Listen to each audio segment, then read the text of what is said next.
याची सुरुवात ई-केवायसीच्या प्रक्रियेची सुरुवात ही सप्टेंबर 2025 पासून झाली। पहिली मुदत ही नोव्हेंबर पर्यंत दिली होती। त्याच्यानंतर 31 डिसेंबर पर्यंत त्या मुदतीमध्ये वाढ करण्यात आली। त्याच्यानंतर 31 मार्च पर्यंत आणि आता एप्रिल 30 तारखेपर्यंत त्या मुदतीत वाढ करण्यात आलेली आहे।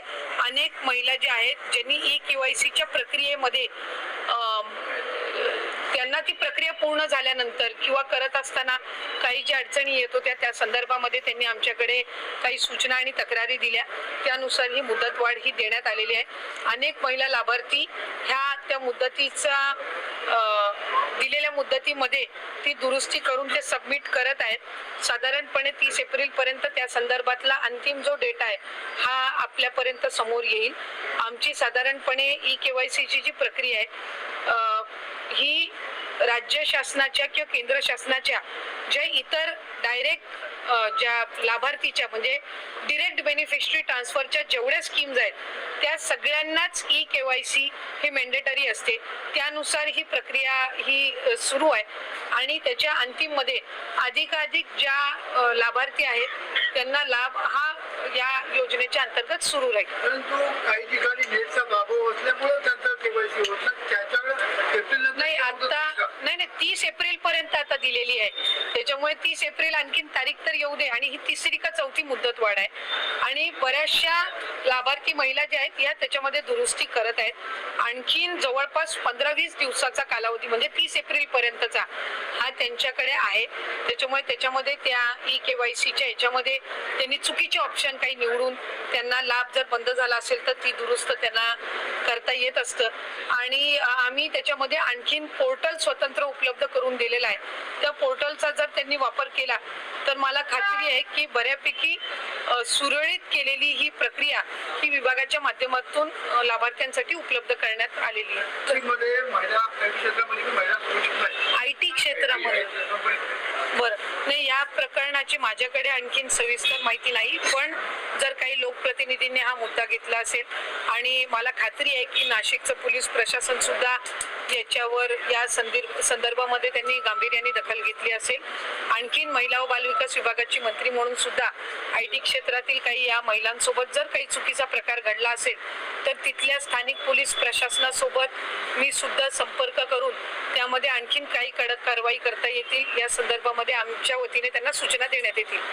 काही अशोक खरात प्रकरणातील ज्या काही पीडित महिला आहेत त्या महिलांचे व्हिडिओ त्या ठिकाणी समोर येत आहेत, ज्या वेगाने व्हिडिओ समोर येत आहेत त्यामुळे त्यांचं आयुष्य संसार उद्ध्वस्त होऊ शकतं, काय आव्हान असेल? नाही खरं तर माझं आपल्या माध्यमातून सगळ्याच नागरिकांना आव्हान असेल की अशा पद्धतीच्या व्हिडिओजला कोणी प्रोत्साहन देऊ नये।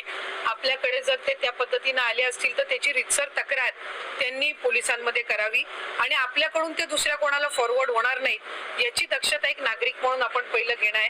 मी सुरुवातीपासूनच या भूमिकेवर ठाम राहिली की मूळ मुद्दा हा त्या पीडित महिला ज्यांच्यावर खऱ्या अर्थानं हा अतिशय निंदनीय प्रकार झालेला आहे त्यांना न्याय मिळण्याचा आहे आणि त्यासाठी शासन सर्वच पद्धतीनं निश्चितपणाने ती कारवाई करत आहे। एक महिला अधिकारी ही त्याची एक प्रमुख म्हणून राज्याचे मुख्यमंत्री देवेंद्र फडणवीस साहेबांनी नेमलेली आहे। या व्यतिरिक्त सुद्धा जर आणखीन महिलांना त्या संदर्भामध्ये पीडित महिलांना त्या संदर्भामध्ये जर पोलिसांना माहिती द्यायची असेल तर त्यांनी पुढे यावं।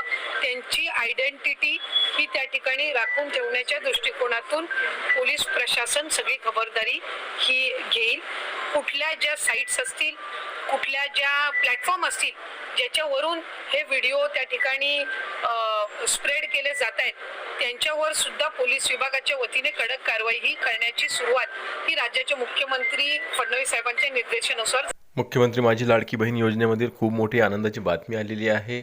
सरकारकडून नवीन केवायसीसाठी आता जे काही अदिताई तटकरे आहे यांनी एक आवाहन केलेलं आहे। त्यांनी सांगितलेलं आहे स्पष्ट की ज्यांची केवायसी झालीच नाही आहे किंवा ज्या बहिणी केवायसी करण्याचं राहून गेलेल्या होत्या मग त्या ऑक्टोबर, नोव्हेंबर, ऑगस्ट, सप्टेंबरपासून राहिलेल्या असतील तरीही त्यांना आता केवायसी करता येणार आहे। ज्यांची केवायसी 31 डिसेंबर 2025 पासून झाली नाही आहे किंवा त्यांची केवायसी त्यांना करता आली नाही आहे, त्याचबरोबर ऑगस्ट महिन्यामध्ये सुद्धा केवायसी त्यांची करता आली नाही, सप्टेंबर ऑक्टोबरमध्ये सुद्धा करता आली नाही, डिसेंबरमध्ये सुद्धा करता आली नसेल तर त्या सर्व बहिणींना आता एक नवीन संधी देण्यात येणार आहे. आदित्य तटकरे यांनी स्पष्ट सांगितलेलं आहे की 30 एप्रिल 2026ला ज्यांची KYC चुकलेली आहे त्या सर्वांची KYC आता 30 तारखेपर्यंत होणार आहे, 30 एप्रिलपर्यंत होणार आहे आणि त्यानंतर ज्यांची KYC झाली नाही आहे त्यांच्यासाठी आता नवीन ऑप्शन उपलब्ध करण्यात येणार आहे. म्हणजेच की 1 मेपासून आता आपल्याला नवीन ऑप्शन मिळणार आहे. आदित्य तटकरे यांनी स्पष्ट सांगितलेलं आहे की आधी तारीख तर येऊ दे, नंतर आम्ही त्यांना आणखीन मुदतवाढ देणार आहोत. आता तारीख कोणची तर 30 एप्रिल 2026 ही तारीख आल्यानंतर आम्ही पुन्हा यामध्ये बदल करणार आहोत, चेंजेस करणार आहोत आणि ज्यांची KYC झाली नाही आहे, ज्या बहिणी राहून गेलेल्या आहेत KYCसाठी त्यांना संधी मिळणार आहे. मग ते कोणत्याही कारणानं राहून गेलेले असतील तरीही त्यांना संधी मिळणार आहे आणि पोर्टलमध्ये बदलाव करण्यात येणार आहे. नवीन ऑप्शन त्यामध्ये येणार आहे. आता फक्त ज्यांची KYC चुकलेली होती त्यांची KYC सुरू आहे, त्यांची चुकीची दुरुस्ती सुरू आहे आणि ही चुकीची दुरुस्ती 30 एप्रिलपर्यंत चालणार आहे. त्यानंतर 1 मे नंतर ज्यांची KYC झाली नाही आहे इतर कारणांमुळे आणि त्यांना KYC करता आली नाही आहे, कारण कुठलंही असो OTP लवकर आला नाही, पोर्टल खुललं नसेल, उशीर झाला असेल, करूच शकल्या नाही, या सर्व बहिणींना आता 1 मेपासून आपली KYC करता येणार आहे. आता लवकरच याबद्दल अधिकृत घोषणा करण्यात येणार आहे. आदित्य तटकरे यांनी स्पष्ट सांगितलेलं आहे आम्ही यामध्ये बदलाव करणार आहोत पोर्टलमध्ये आणि नवीन KYCची प्रक्रिया आता लवकरच सुरू होणार आहे. बघा आदित्य तटकरे सुद्धा सांगितलं आहे आणि आता मी सुद्धा तुम्हाला सांगतो आहे की सरकार आपल्याला वाऱ्यावर सोडणार नाही. सुमारे 70 लाख बहिणी या KYC करण्यापासून राहिलेल्या होत्या, वंचित झालेल्या होत्या, परंतु आता त्यांना सरकारला पुन्हा ऑप्शन द्यावंच लागणार आहे. KYC करण्यासाठी नवीन त्यांना एक पोर्टल चालू करावं लागणार आहे आणि त्यानंतरच त्यांची जी KYC आहे ती पूर्ण होऊ शकणार आहे. तर सरकारला हे द्यावंच लागणार आहे, कारण की एवढ्या मोठ्या संख्येच्या मध्ये लाखो 70 लाख जवळपास 70 लाख बहिणींना आता वाऱ्यावर सोडता येणार नाही आहे. कारण की विरोधकांनी सुद्धा यावर प्रश्नचिन्ह उभं केलं होतं. सरकारला स्पष्ट त्यांनी सांगितलं होतं की तुम्ही फक्त वोटिंग घेण्यासाठी या बहिणींचा इस्तेमाल केलेला आहे आणि त्यानंतर तुम्ही या 70 लाख महिलांची KYC न करता त्यांना बाद केलेला आहे. अशा प्रकारचे आरोपसुद्धा त्यांनी केलेले आहेत आणि म्हणूनच सरकारला याबद्दल एक प्रक्रिया करावी लागली आहे आणि त्यांनी KYCचा ऑप्शन उपलब्ध करून दिलेला आहे. आता 70 लाख महिलांची KYC सुद्धा होणार आहे. त्यांना सरकार वाऱ्यावर सोडणार नाही आहे, कारण की त्यांच्यामुळेच हे सरकार सत्तेत आलेलं आहे, हे विसरायला नको. तर म्हणून तुम्हाला घाबरायचं काहीच कारण नाही आहे ताईंनो. तुमची KYC होणार आहे आणि 1 मे नंतर तुम्हाला नवीन ऑप्शन मिळणार आहे. ज्यांची KYC झाली नाही त्या सर्व महिलांना आता KYC करता येणार आहे. तर व्हिडिओ आवडल्यास टेक्निकल मराठाजी या चॅनलला नक्की सबस्क्राईब करा. मी देवानंद गव्हांदे. भेटूया पुन्हा नवीन एका व्हिडिओमध्ये. तोपर्यंत जय महाराष्ट्र.